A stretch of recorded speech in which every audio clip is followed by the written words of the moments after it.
Hello everybody. Today we are at the site of Olympia. The Acropolis is in that direction over here, and they have made us pay separately to see this site, even though those in the know would know that this is all connected. This is all one city. So now they're using us to make more money, to make us see two supposedly separate places, when everything was just one connected city. There was no separate cities or separate places to see back then. It was all one. So it's crazy. Let's see what we can find today. So here there is ruins absolutely everywhere, but just look at the sizes of the colonnades over there. Exactly the same as on the Acropolis itself.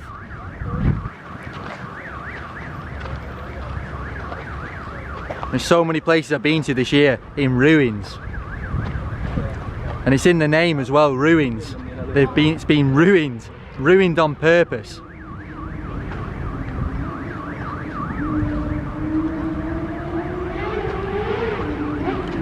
To hide the fact of what this place truly was and the enormity of it.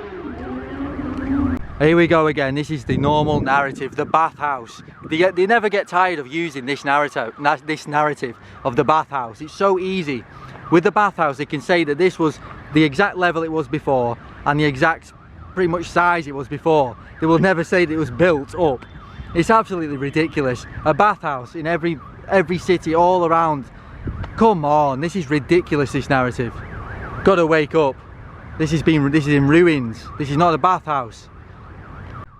A lot of the time they use bathhouse to also hide the fact that there was water there, because water again played an integral part in the old world cities, in the electromagnetic grid, and they knew the sacredness of the water and the living waters. They built their cities around water, as life was around water. They built their cities on sacred springs, and they had canals and streams and also waterfalls, like at Chatsworth House quite last year about this time. I did a video there. It's all to do with water, everything. At the bathhouse again, the so-called bathhouse, you can see the pipes here. So this is not to do with the natural bath, this is just to do with the water network to carry the water in. They always used like a red brick pipe in the old world.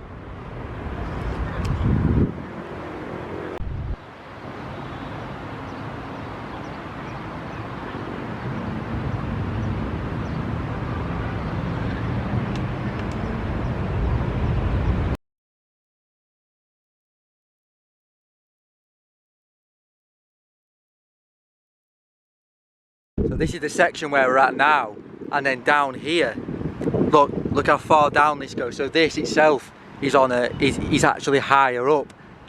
So look at what's down here as well. Look at all these ruins.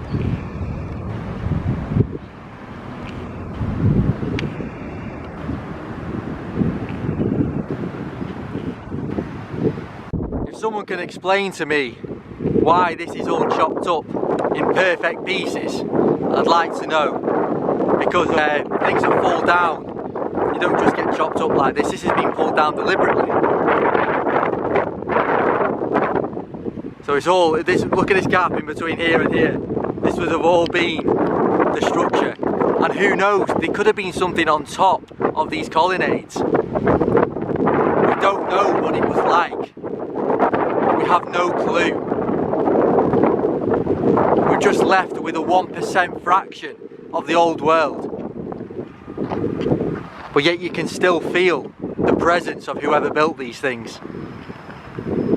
And you have to look between the lines all the time when you're looking for the truth.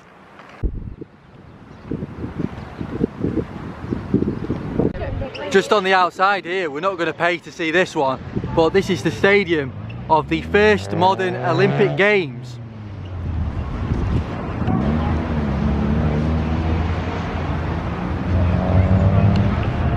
As the Olympics stemmed here from Greece.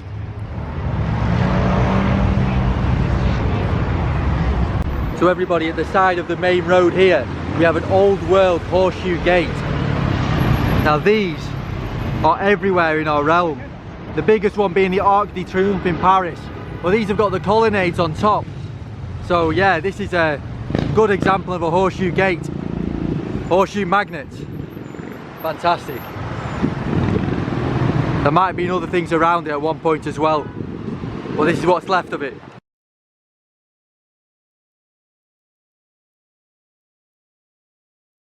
I think this could possibly be the site of maybe one or more engines that this whole city once had. So it has 8 sides to it. Possibly could be wrong, but I'd say it was a likelihood. Knowing the grid of old, and they always had the octagonal shape, and then this is just seems to be a superfluous structure. There possibly could be more around the area at one point, obviously, because this was, the ancient city's been pretty much destroyed. But it's like, look at that in the background as well, where we've just been before. Stunning. There's another section here where it looks like there was many temples all being demolished here. Like, they can't just disappear. There's no way that this bit can be all, you know, intact. Well, say all intact, that part of it was. There's so much just dissolved, it's disappeared and hidden from us. All on purpose. All on purpose. It's rubbish when they say that it's fallen, or it's all a tactic to stop the truth from ever being discovered about these places. Such a shame. See, at the bottom end over there, there's another engine-like structure, octagonal in shape. Again, below the main site. So these are just dotted around everywhere.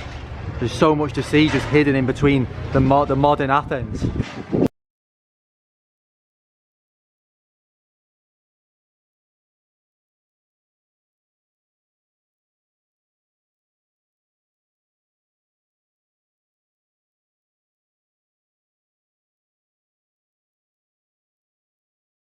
So as you can see here, we've got the main of the street here, and all of the city is built on this level. But below, I'd say about 10 to 20 feet, you've got the original structures, the base level. So I'll just look over here, what's demolished underneath there, and these pillars actually underneath there. So anything that was sticking up, anything that's looked out of the ordinary, they've demolished, and the rest would have been hidden and got demolished in that catastrophe or something that happened. Is my opinion anyway. Just more research needs to be done, but something happened, that's for sure. It says in all the religions, in Atlantis, the Great Flood, you know, just look at all of the information, it's out there. Something happened. Another interesting find I've just made, just like all my other videos, is that look at this, the horseshoe magnet in the distance, that gate, that horseshoe gate, is directly in line with the engine at the other end. It's exactly in line. It's all to do with energy lines. They just look at the size of this close up. Incredible. The horseshoe magnet, magnetism, all to do with the old world city and the free energy that the old world city was based upon. These are everywhere in our world, and a lot have been demolished on purpose. A lot of you will be thinking how this has got to do anything to do with magnetism, but it's in the shape of a horseshoe magnet, and the likelihood is it's got some sort of metal in it. If not, the stone itself will be linked with energy, what it's made out of. This is marble, and a lot of the materials that the ancients were using had energetic qualities in the electromagnetic grid, and not just in the electromagnetic grid, but qualities in healing, qualities in spirituality. All of these, they had the connection with the stone and the materials that they were using for the purposes that they were using them for.